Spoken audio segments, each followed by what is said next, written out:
El, el capítulo de hoy que vamos a ver, recordando que estamos viendo la Confesión de Fe de Westminster, el capítulo 9 se denomina el libre albedrío. ¿Ah?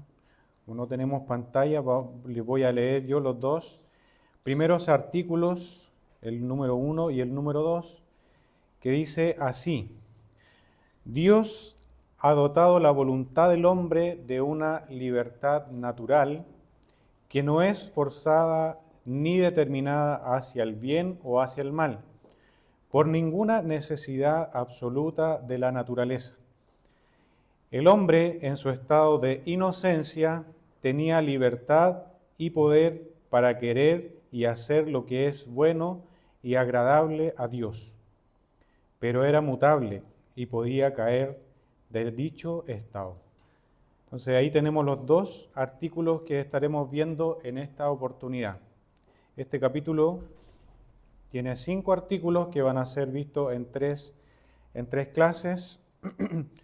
Y el día de hoy nos vamos a enfocar en el artículo 1 y el artículo 2. Y antes vamos a ver una pequeña reseña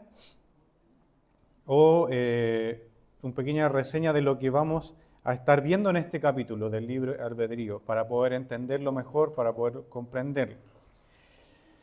Entonces, la pregunta inicial que yo me hice en algún momento y que usted a lo mejor se ha hecho o se va a hacer es: ¿qué es el libre albedrío?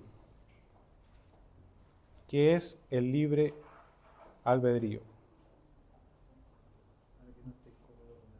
Ah,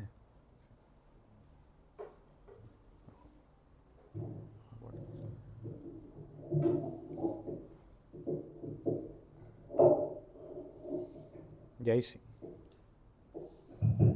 ¿Qué es entonces el libre albedrío? Albedrío, ¿ya? Para poder responder esta incógnita, esta pregunta, ¿ya? Debemos entrar en este tema que es un poco complejo. En lo personal, a mí siempre me ha costado este tema. Bueno, ahora que lo estamos estudiando, uno lo va comprendiendo de una mejor forma, ¿ya? Pero la idea es que entre todos podamos entender el día de hoy qué es el libre albedrío. Hay muchas discusiones serias a lo largo de la historia respecto de este tema del libre albedrío. Y tenemos que tener muy claro dos grandes definiciones o dos grandes diferencias que se han dado a lo largo de toda la historia. Primero, cuando los reformadores hablaban de este tema del libre albedrío, se referían particularmente a la supuesta, entre comillas, capacidad que el hombre tiene de escoger a Dios de manera natural, ¿ya? Esa era la primera discusión. Martín Lutero y Juan Calvino, ellos supusieron tajantemente a esa idea del libre albedrío, que en realidad se oponía a la supuesta capacidad del hombre de poder elegir a Dios. Lo que señalaba Erasmo de Rotterdam, él decía que el hombre tenía la capacidad natural de escoger a Dios, ¿ya? Y evidentemente lo vemos en forma muy clara. Le voy a pedir a mi hermano Juan Carlos que nos ayude. Juan capítulo 6, versículo 44. Y ahí vamos a ver cómo los reformadores, especialmente Martín Lutero y Juan Calvino, se oponían tajantemente a este concepto del libre albedrío, que el hombre tiene la capacidad natural de escoger a Dios. ¿Sí puede dar lectura? Ninguno puede venir a mí si el Padre que me envió no le trajere, y yo le resucitaré en el día postrero. Entonces ahí está hablando nuestro Señor Jesucristo claramente que nadie tiene esa capacidad de poder venir a Él a menos que el Padre le trajere, ¿ya? Ninguno puede venir a mí, dice, si el Padre que me envió no le trajere. Entonces, ahí claramente la palabra del Señor nos está hablando de que el hombre no tiene esa capacidad, ese libre albedrío, en ese sentido, de ir a Dios. Si partimos de la base de que el hombre está muerto en sus delitos y pecados, obviamente el hombre no tiene ninguna capacidad natural de escoger a Dios, a menos que Dios haga una obra de regeneración en su corazón. Ahí recién el hombre puede escoger a Dios. El tema tiende a confundir este tema, ya que algunos años, aproximadamente 100 años más tarde, cuando se escribieron las grandes confesiones como la Confesión de Fe de Westminster en 1646, también la Confesión Bautista de Londres, 1689, el concepto de libre albedrío con que ellos, los que trabajaron en esta confesión,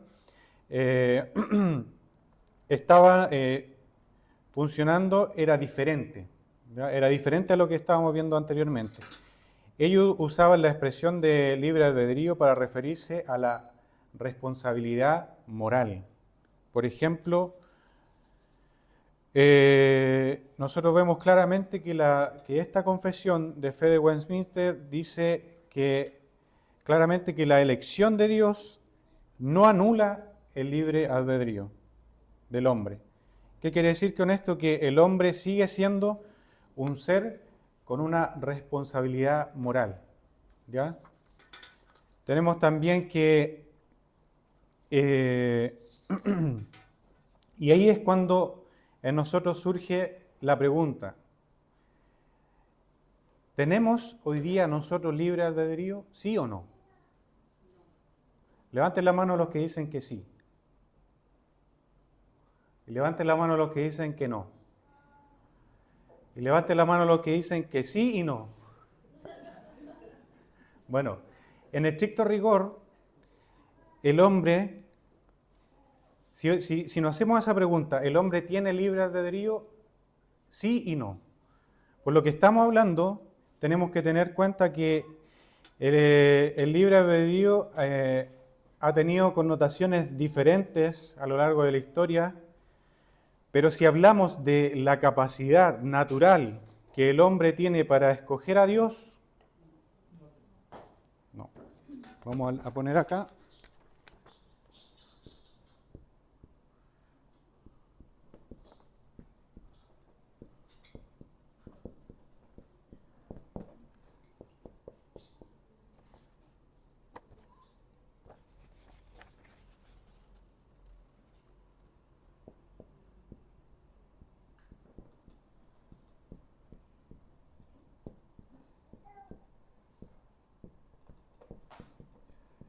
Ya, entonces vamos a ver si el hombre tiene, si por libre albedrío decimos que el hombre tiene la capacidad natural para escoger a Dios, claramente la respuesta es no. ¿Ya? El hombre, nuestra respuesta claramente es no. El hombre no tiene ese libre albedrío, no tiene esa capacidad para escoger a Dios si Dios no ha regenerado primero. ¿Ya? Ese es primer concepto de libre albedrío. ¿Ya? Y cuando hablamos de que el hombre es un agente responsable, moralmente hablando, si ese es en ese sentido que estamos hablando del libre albedrío, nuestra respuesta es sí. ¿Ya? No debemos olvidar el hombre, no debemos olvidar de que el hombre no es un títere, como se dice. Ustedes ubican los títeres o una marioneta. El hombre es un ser humano que tiene la voluntad, tiene voluntad. El problema es que la voluntad del hombre está dañada por causa de la caída. Vamos a ver una ilustración, ¿ya? Aquí yo quiero que ustedes me ayuden. Yo no soy muy bueno para el dibujo.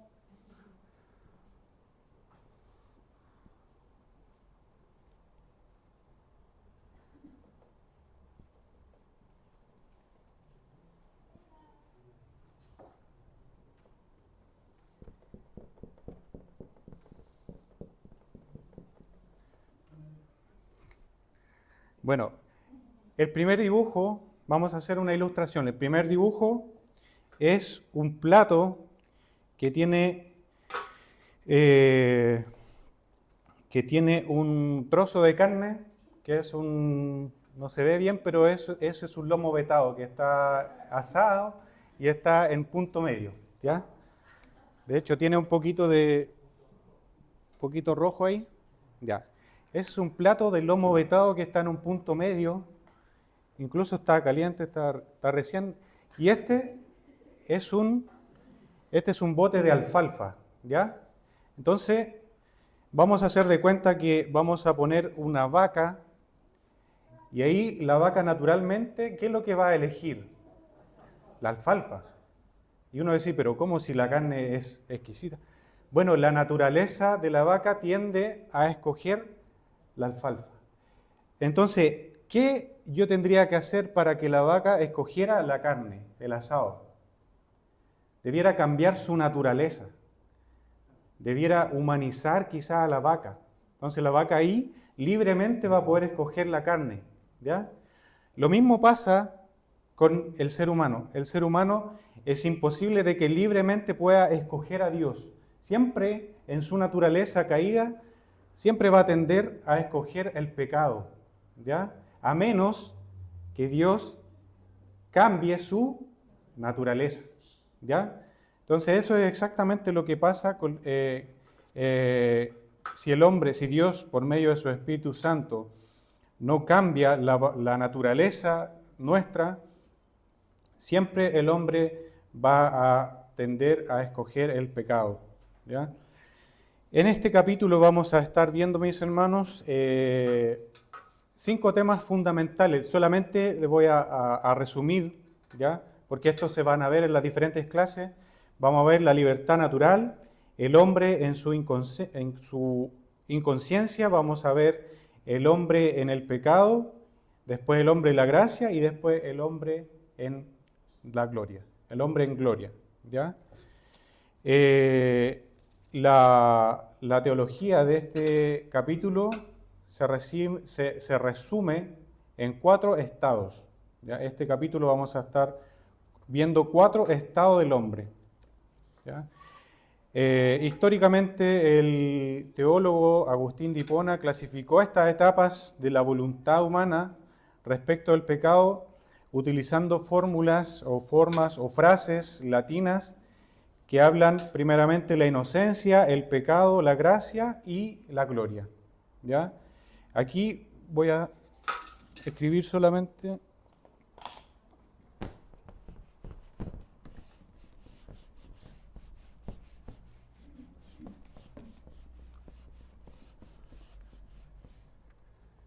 No, mejor no voy a escribir porque si no me voy a alargar. Vamos a verlo. Él decía que en la inocencia, ¿ya? En la creación, Adán y Eva en el huerto, el hombre tenía la capacidad de pecar y de no pecar, ¿ya? Él lo llamaba como posse pecare, posse non pecare. Poder pecar, poder no pecar. El hombre tenía esa opción. Podía no pecar como también podía pecar, ¿ya? Luego, en la caída, se produjo una incapacidad de no pecar. Él lo denominó como no posen, no pecar. El hombre tenía la incapacidad de no pecar. Él no podía no pecar, la caída, ¿ya?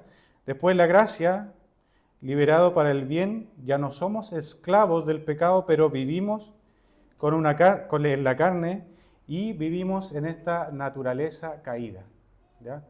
El hombre ya no está esclavo del pecado, sino que mora la gracia, aun cuando podemos pecar, pero está la gracia de Dios en nosotros. Y después, en la gloria, incapacidad de pecar, Agustín decía, no posen pecare. Ahí el hombre no puede pecar, o la incapacidad de pecar, ¿ya?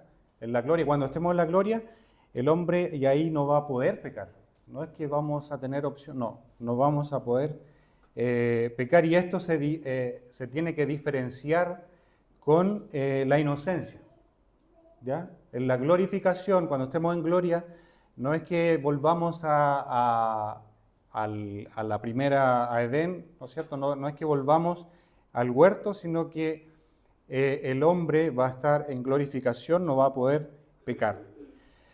Y entrando en los artículos, esta confesión dice: Dios ha dotado la voluntad del hombre de una libertad natural que no es forzada ni determinada hacia el bien o hacia el mal por ninguna necesidad absoluta de la naturaleza. Y aquí quiero que me vayan ayudando. Hermana Natalia, por favor, Santiago 1:14. Hermana Emilia, Deuteronomio 30:19. Hermano Igor, Juan 5:40. ¿Cómo? Deuteronomio 30:19. Vamos a ver que Santiago 1:14, ¿qué nos dice? Sino que cada uno es tentado cuando de su propia concupiscencia es atraído y seducido. Amén. Entonces vemos que no podemos decir que somos tentados por Dios, como dice un versículo antes, porque Él no es tentado por el mal, ni Dios tienta a nadie. Entonces cada uno es tentado cuando en su propia concupiscencia es atraído y seducido. Deuteronomio 30:19, ¿qué nos va a decir? A los cielos y a la tierra llamó por testigos hoy contra vosotros, que os ha puesto delante de vida y la muerte, la bendición y la maldición. Escoge pues la vida, para que viváis tú y tu descendencia. Amén. Entonces ahí nos está hablando de que los cielos y la tierra representan todo el universo creado, ¿ya? Es un llamado a la responsabilidad personal. Dios primeramente presenta a la humanidad una elección entre elegir sus caminos que traen vida o rechazarlos, que sería la maldición y la muerte.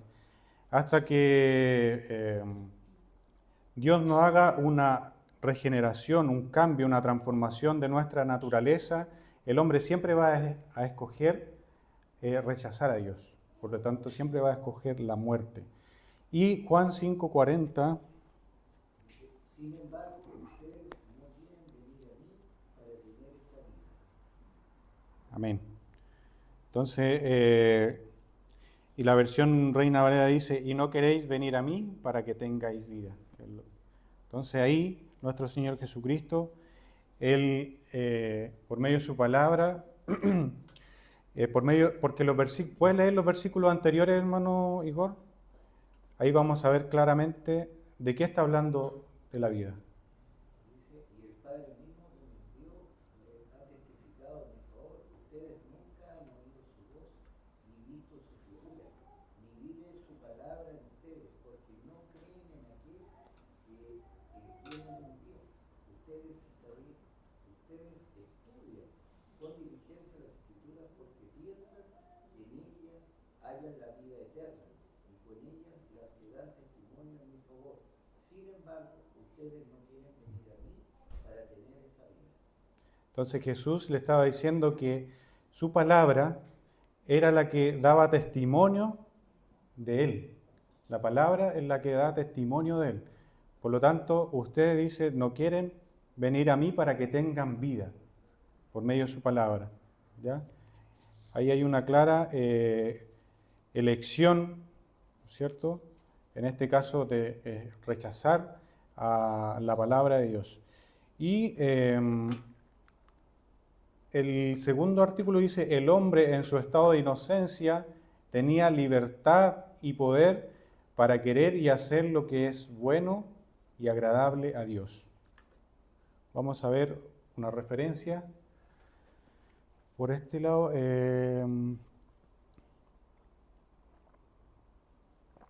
Hermano Simón, por favor, Eclesiastés 7:29.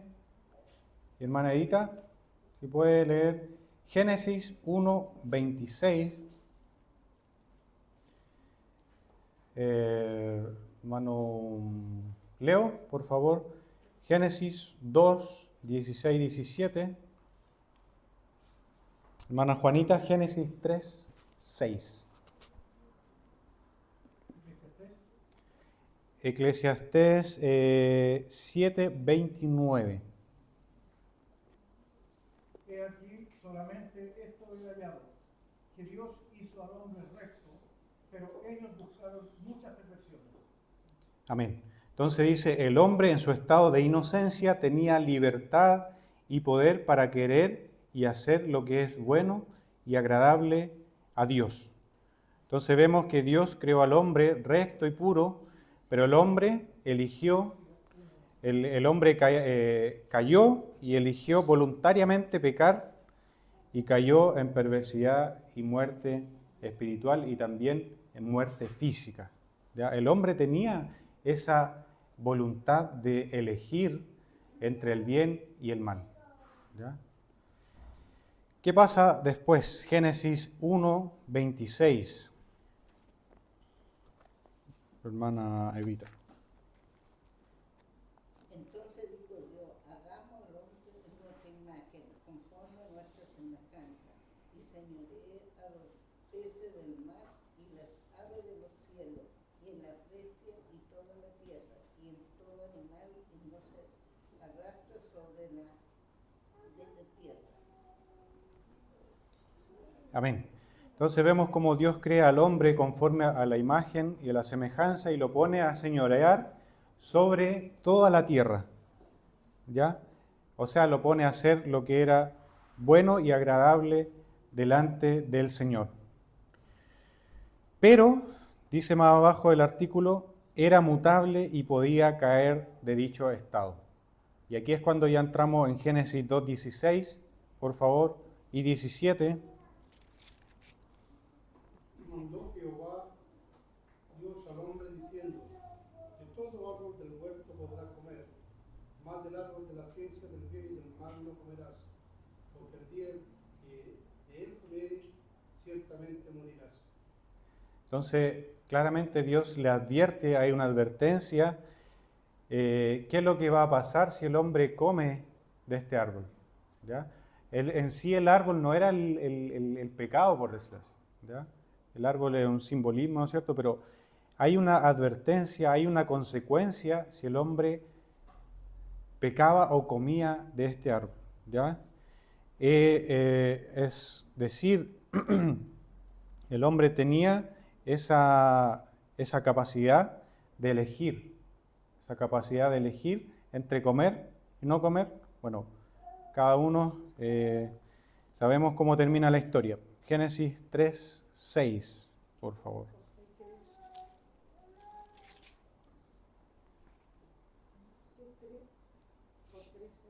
Génesis 3, 6. Génesis capítulo 3, versículo 6. Vio que el fruto del árbol era bueno para comer, y que era atractivo a la vista y era deseable para adquirir sabiduría. Así que tomó de su fruto y comió. Y luego le dio a su esposo que estaba con ella, y él también comió. ¿Puede repetirlo, por favor, hermano Igor? La mujer vio que el fruto del árbol era bueno para comer, y que era atractivo a la vista y era deseable para adquirir sabiduría. Así que tomó de su fruto y comió. Luego dio a su esposo que estaba con ella, y él también comió. Entonces estaba esa posibilidad y ahí, bueno, todos conocemos la historia y ya nada que hacer. Y por eso hoy día, bueno, la humanidad entera cayó, ¿no es cierto?, en pecado, pero nosotros no somos mejores que nuestros primeros padres. Muchas veces, como dice el apóstol, lo que queremos hacer, no hacemos y hacemos lo que no queremos hacer. Entonces muchas veces nos admiramos y decimos, pero ¿cómo Eva pudo comer del árbol y Adán, más encima que estaba a cargo, también le dio y comió? O sea, ellos tenían esa posibilidad de pecar como no pecar.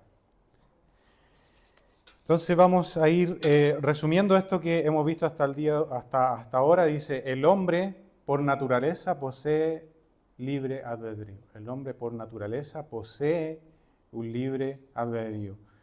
Que esta libertad significa que el hombre no se ve forzado a desear lo que está en contra de su naturaleza o deseo. El hombre no está forzado a desear esto, ¿ya? Vamos a ir viendo más adelante un concepto muy claro de esto, que es el determinismo, ¿ya? Pero lo vamos a ver más adelante. El hombre disfruta la misma libertad en 4 estados, pero con distintos grados de habilidad para hacer el bien o el mal, ¿ya? Mis hermanos, es muy común a través de la historia, muchos hombres han acusado a la fe reformada, por decirlo así. A través de la historia hay muchos hombres que han acusado a la fe reformada de negar el libre albedrío. Muchos, de hecho, rechazan la fe reformada porque suponen que la soberanía de Dios en cuanto al aspecto de la predestinación cancela toda libertad y responsabilidad humana. Ellos dicen, como Dios predestina, entonces el hombre no tiene libre albedrío, no tiene nada que hacer. Pero es completamente errado pensar así, ya que esta misma confesión de fe que hemos dado lectura y que estamos estudiando recalca claramente la soberanía de Dios y la responsabilidad del hombre. De hecho, nosotros lo hemos visto en los diferentes sermones que hemos estado viendo de Romanos. La soberanía de Dios siempre está ligada, por decirlo así, con la responsabilidad del hombre. Dios es soberano y predestina a quien quiere, desde antes de la fundación del mundo. Pero el hombre, mis hermanos, es responsable de sus decisiones. Recordemos que el hombre no es un títere, no es una marioneta, ¿ya? Dios es soberano, el hombre es responsable. El hombre no se ve forzado por ningún poder externo para hacer algo que no quiere hacer. Es decir, somos libres de hacer lo que queramos dentro de nuestras habilidades. Ejemplo, no podemos volar como lo hacen las aves, no podemos respirar debajo del agua porque no tenemos esa habilidad, ¿ya? Hay 2 términos que me gustaría resaltar para que no los confundamos. Por un lado tenemos libertad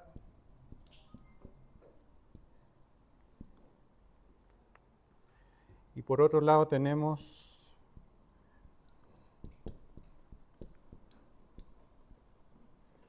libertad y habilidad, que no son términos similares. La Biblia, la palabra del Señor, nos enseña que el hombre es libre de hacer el mal o el bien, ¿ya? Pero no tiene la habilidad de hacer cualquiera, sino que solo puede hacer el mal por su condición caída. Recordemos la referencia de Deuteronomio 30, 19. Entonces, libertad y habilidad. El hombre tiene la libertad, pero no tiene la habilidad, ¿ya?, de poder hacer lo bueno, hacer, en este caso, o elegir a Dios.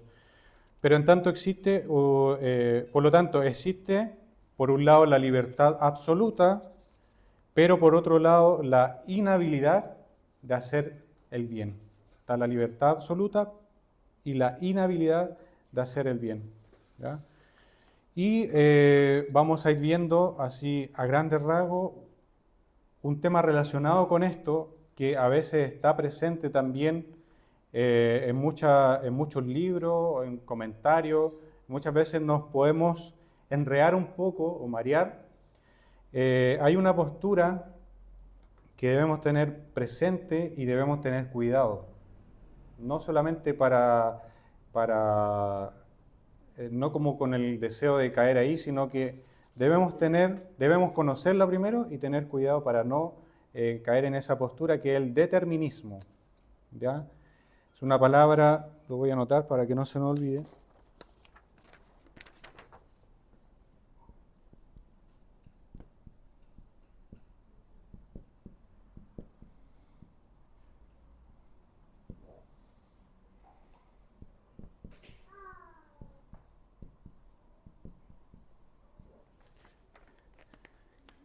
Hay varios tipos de determinismo, pero acá, bueno, como para definir determinismo, que nos vamos interiorizando, el determinismo, dice, es una doctrina filosófica y científica que sostiene que todos los acontecimientos están inevitablemente condicionados por las leyes naturales y por una cadena ininterrumpida de causas y consecuencias, ¿ya?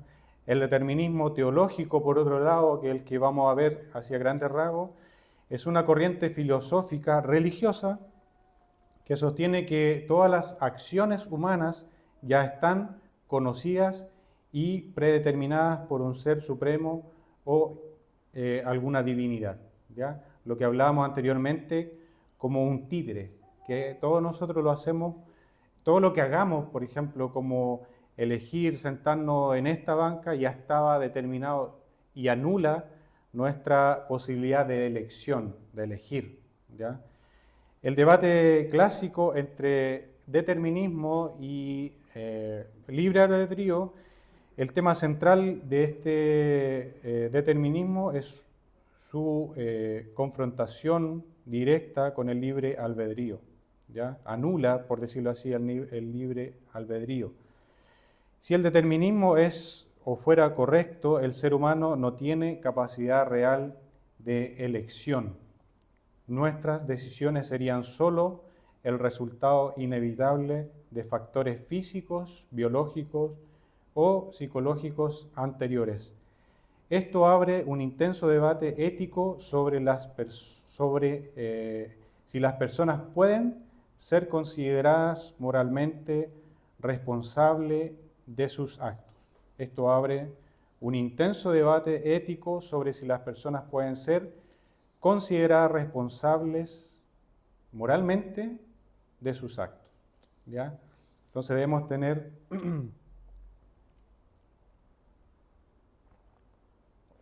perdón, hermano, pero se me seca la garganta. Hermano, el que no es teológico, ¿cómo se llama? ¿Cómo? El determinismo que no es teológico, ¿cómo se llama? Lo que pasa es que hay como 5 tipos de determinismo, ¿ya?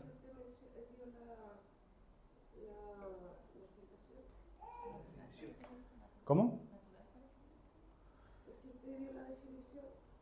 No, esa es la definición de determinismo como tal, claro, que es una doctrina filosófica y de eso tiene, por decir, varias ramas, ¿ya?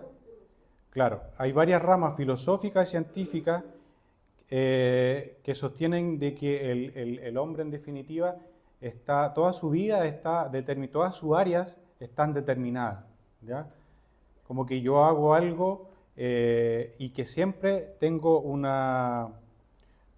alguna divinidad o algo superior que lo está haciendo. Por ejemplo, no sé si han escuchado la expresión de que hay personas que creen que todo lo que nosotros hagamos, sea bueno o sea malo, o viene de parte de Dios, porque ya está todo dicho. Ya, incluso si nosotros pecamos, como que Dios nos incita o como que eso ya está determinado para que nosotros cayéramos en ese pecado, o que está determinado que nosotros fuéramos de tal y tal forma.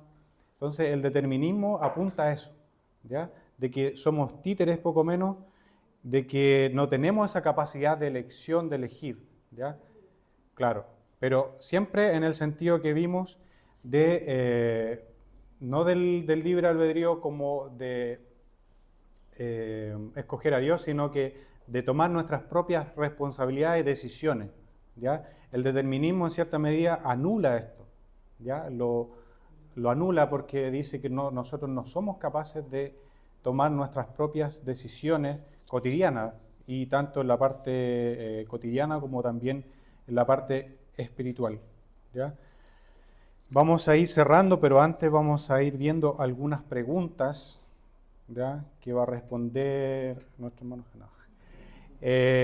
Por ejemplo, voy a mencionar aquí algunas preguntas y también vamos a ir respondiendo quizás algunas que vayan surgiendo, pero, por ejemplo, podemos decir como en forma de pregunta, ¿qué queremos decir con el libre albedrío? ¿Qué queremos decir cuando decimos la palabra o la expresión libre albedrío? ¿Qué queremos decir? ¿Alguien? Opción de elegir. ¿Ya? ¿Quién más?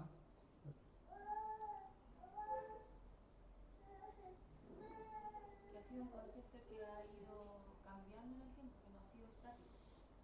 Antes de la confesión se hablaba de libre albedrío como la capacidad de elegir, del hombre de elegir a Dios, por lo tanto los primeros reformadores se oponían a ese concepto de libre albedrío, pero que la confesión de Westminster lo aborda desde otra mirada, como de esa libertad del hombre de poder elegir lo bueno o de elegir lo malo. Muy bien, estaba atenta la hermana Natalia. En definitiva, a grandes rasgos, cuando nosotros queremos hablar de libre albedrío, la primera palabra que se nos tiene que venir a la mente es la libertad. ¿Ya? Que nosotros, esa libertad que nos permite, en palabras simples que podamos entender, hacer lo que se nos dé la gana. ¿Ya? Hacer lo que nosotros queramos, ¿ya? Obviamente no nos vamos a entrar en el tema de que hay una consecuencia, ¿no es cierto? La palabra del Señor nos dice que todo me es lícito, pero no todo me conviene. Siempre va a haber una consecuencia de nuestros actos, ¿ya? Siempre va a haber una consecuencia de nuestros actos, pero tenemos la libertad de hacer lo que se nos dé la gana. Una pregunta pesada. Entonces, ¿la libertad está sobre la habilidad? ¿Cómo? ¿La libertad sobre la habilidad? ¿Está sobre la habilidad? ¿Pero en qué sentido? A ver. Porque la habilidad, nuestra habilidad es cometer pecados, cometer la falta. Nuestra naturaleza nos lleva a eso. Entonces yo con libertad, pero sin la presencia del Espíritu, normalmente o por consecuencia, todas mis acciones de elección deberían ir hacia el pecado. La habilidad se generará posterior a la recepción del nuevo hombre, el cambio del nuevo hombre, que nos permita ahí tener la habilidad por medio del Espíritu Santo para poder elegir el bien. Lo que pasa es que si lo ve de esa forma, la libertad, Dios se la dio al hombre en la creación. Cuando Dios creó al hombre, lo creó con esa libertad de poder hacer el bien, lo bueno y lo malo, porque veamos las citas anteriores que el hombre fue creado a imagen y a semejanza de Dios. Por lo tanto, si la pregunta es, obviamente la libertad siempre va a estar por sobre la habilidad que el hombre tenga a cometer ese pecado. No sé si se respondió, pero quiero ir con la segunda pregunta que dice, ¿en cuáles estados es capaz el hombre de hacer el bien? Recordemos que habían 4 estados que mencionamos, ¿ya? ¿En cuál de esos 4 estados el hombre es capaz de hacer el bien? O de hacer el bien o de no pecar. ¿Mm?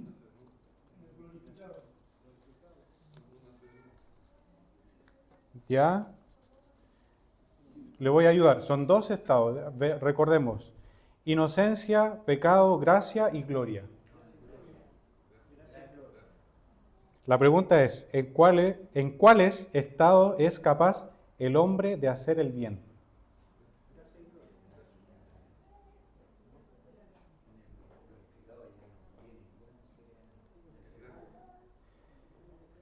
En la inocencia y en estado de gloria. En esos 2 estados el hombre es capaz de hacer el bien. ¿Ya? En la inocencia recordemos que el hombre podía hacer el bien y el mal. ¿Ya? Naturalmente, el hombre en su inocencia tenía esa capacidad. Después, obviamente cayó la caída, ahí ya no estaba esa capacidad del hombre de hacer el bien, sino solamente el mal. Recordemos la cita que dice que el hombre estaba inclinado solamente al mal. ¿Ya? En la gloria, en estado de gloria, el hombre es capaz solamente, o será capaz solamente de hacer el bien. Ya no va a estar ese estado ya no tiene la posibilidad, como decía aquí, no poder pecar, no poder pecar. El hombre ya no va a poder pecar. Entonces, en esos 2 estados, el hombre tiene la capacidad de hacer el bien, estado de inocencia y de gloria. No, en el estado de gracia, recordemos que el hombre está en esa condición caída. Obviamente hay una regeneración, pero el hombre también puede hacer el mal. Estamos hablando solamente en forma general, de que el hombre puede, hacer el bien. Bueno, en el estado de inocencia igual podía hacer el bien y el mal, pero es distinto el estado de gracia, porque el estado de gracia, el hombre tiene esa inclinación a hacer el mal. Todo lo que nosotros hagamos ya tiene esa tendencia, esa inclinación al mal. ¿Ya? Nuestro corazón está inclinado al mal. Y dice acá, en el estado del cual fue creado antes de la caída y en el estado de glorificación. ¿Ya? Estas son respuestas de la confesión, así que no me echen la culpa a mí. Claro, yo creo que esa es la pregunta mejor formulada, pero en definitiva es, si lo ponemos de esa parte, ¿en qué estado el hombre solo puede hacer el bien? En el estado de inocencia y gloria. ¿Ya? Bueno, que en inocencia igual puede hacer el mal. Pero resulta que la diferencia del primer estado al cuarto estado, hay una diferencia, creo yo, porque en el estado de gloria no vamos a poder decidir y desobedecer lo que pasó en el primer estado.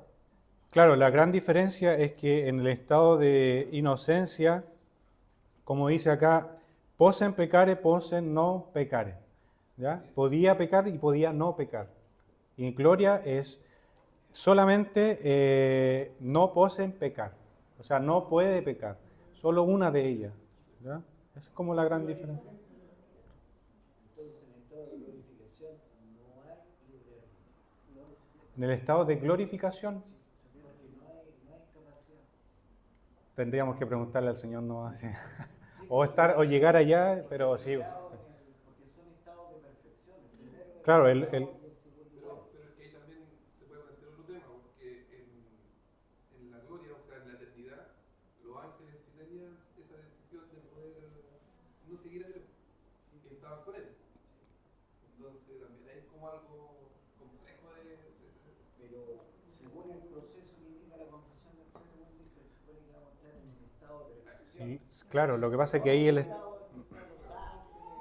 lo que pasa es que ese estado será, dice la palabra, seremos semejante a Dios porque le veremos tal como Él es.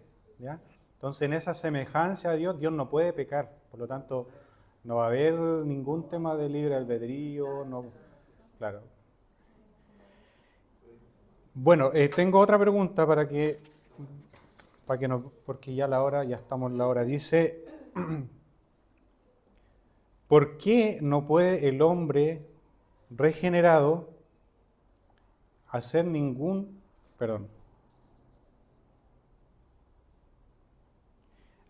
¿por qué no puede el hombre regenerado hacer ningún bien perfectamente en esta vida? ¿Por qué no puede el hombre regenerado hacer ningún bien perfectamente? ¿No? Porque puede hacer bien, pero perfectamente en esta vida. ¿Mm? ¿Ya? Estamos en un proceso de santificación hasta que la glorificación sea perfecta. Amén. ¿Hermano Igor? Claro, la respuesta es que Dios no ha completado su obra en el hombre regenerado en esta vida. No está completa la obra. Recordemos ese término también de el ya, pero todavía no. ¿Ya? Ese término también engloba ese estado del hombre. Si bien es cierto, estamos en un estado pre-gloria, por decirlo así, ¿ya? Pero no está completa la obra. Y solo una ilustración para ir terminando. Por ejemplo, cuando ya sea la hermana o el hermano están, vamos a poner el tema de la hermana está cocinando un plato de comida, ¿ya? Algo rico, algo deseable, ¿ya? Por ejemplo, un plato de lentejas. Y no sé si le ha pasado que a veces uno va a la olla y lo abre y es tan rico el olor que lo prueba y es como wow, qué rico. Entonces, pero está disfrutando, pero aún no está sentado en la mesa comiéndose el plato, ¿ya? Es algo muy similar con el ya, pero todavía no. Nosotros estamos disfrutando de esa gloria, pero no estamos sentados a la mesa disfrutándonos, comiéndonos ese plato de lentejas. No sé si se explica en parte es algo muy cotidiano, pero que a veces lo hacemos en nuestra casa, y es lo mismo. El hombre hoy día está disfrutando de la gloria de Dios, pero aún no se ha manifestado, como dice su palabra, lo que hemos de ser. Hermano Igor. Lo mismo lo explica, por eso nos dio la etapa del Espíritu, fue un adelanto de lo que nos dio. Por eso podemos disfrutar de lo que, como dice el catecismo, el fin principal del hombre es eso, estar con Dios y gozar de Él para siempre. Y Él nos dio, por medio de su Espíritu, poder gozar. Acá le dio en parte, pero todavía no llega a lo que ha de venir con este parte. No se ha manifestado lo que hemos de ser, claramente. No sé si hay más preguntas o comentarios. Hermano. Una consulta, el tercer estado, que es el estado en que estamos nosotros, ¿podríamos decir que tenemos las dos naturalezas? Tenemos claro, estamos en la naturaleza caída y también estamos en una nueva naturaleza, por decirlo así. ¿Ya? Tenemos... Entonces, ¿podríamos decir que estamos en ese estado, en las dos naturalezas, y después la glorificación solamente vamos a estar en un estado? En un estado de glorificación. Claro. Es distinto a cómo estaba Adán y Eva antes de la caída, recordemos eso. Ellos estaban en una naturaleza, pero tenían las dos opciones, de pecar y no pecar, ¿no? Y eligieron pecar. Bien, hermanos, vamos a ir terminando para que podamos avanzar el día de hoy y vamos a orar para que el Señor, agradeciendo al Señor y todo lo que quizás yo no he podido explicar de una mejor forma o de una más clara, Él lo pueda ir revelando, ¿ya? Recordemos que este capítulo 9 vamos a tener 2 clases más la próxima semana, nuestro pastor, y la siguiente, nuestro hermano Gerson, y ahí vamos a ir entendiendo más claramente, porque hoy día hicimos, primeramente, aparte de ver los 2 artículos, hicimos un pequeño resumen de lo que se trataba este tema, ¿ya? Pero las otras clases nos van a ir quedando muchísimo más claro este tema del libre albedrío, porque recordemos que no es un tema fácil, porque sí hay muchas posturas que dicen que el hombre tiene la capacidad de ir a Dios. No sé si han escuchado, por ejemplo, el mismo tema de arminianismo y otras posturas que dicen que, en definitiva, el hombre posee esa capacidad natural de ir a Dios, ¿ya? El hombre, no sé si han escuchado que dice que Dios es un caballero que está esperando que tú le abras tu corazón para que Él pueda entrar. No, la palabra del Señor y la confesión nos enseña de que Dios elige y determina antes de la fundación del mundo y después Él hace la obra por medio de su Espíritu Santo y el hombre no tiene opción de resistirse. Es lo mismo que cuando entran y vemos las noticias, el GOPE entra a allanar una casa, ¿no es cierto? Ellos no golpean y dicen, permiso, ¿puedo entrar? No, ellos, ¿cómo entran? Irrumpen, rompen la puerta, entran. Así es la obra de Dios en nuestra vida. Cuando la persona está predeterminada para salvación, Dios nos está esperando con los brazos cruzados así y que el hombre se decida porque no hay esa posibilidad. Entonces vamos a orar, mis hermanos. Señor, gracias te damos en esta hora por concedernos esta oportunidad de poder estar primeramente a la luz de su palabra, estar estudiando estos temas que muchas veces son complejos para nuestra mente finita. Señor, pero por medio de su Espíritu Santo, usted siga hablando, siga revelándose a cada uno de nosotros para que podamos primeramente entender estos temas que están en su palabra y también podamos poner por obra, Señor, podamos confiar en usted. Esa es la palabra precisa, que nosotros podamos confiar como un niño recién nacido y necesitar a usted como la leche materna. Le pedimos en esta hora que nos siga bendiciendo, nos siga ayudando en los servicios que restan en este día. Te lo pedimos todo en los méritos de Cristo Jesús. Amén.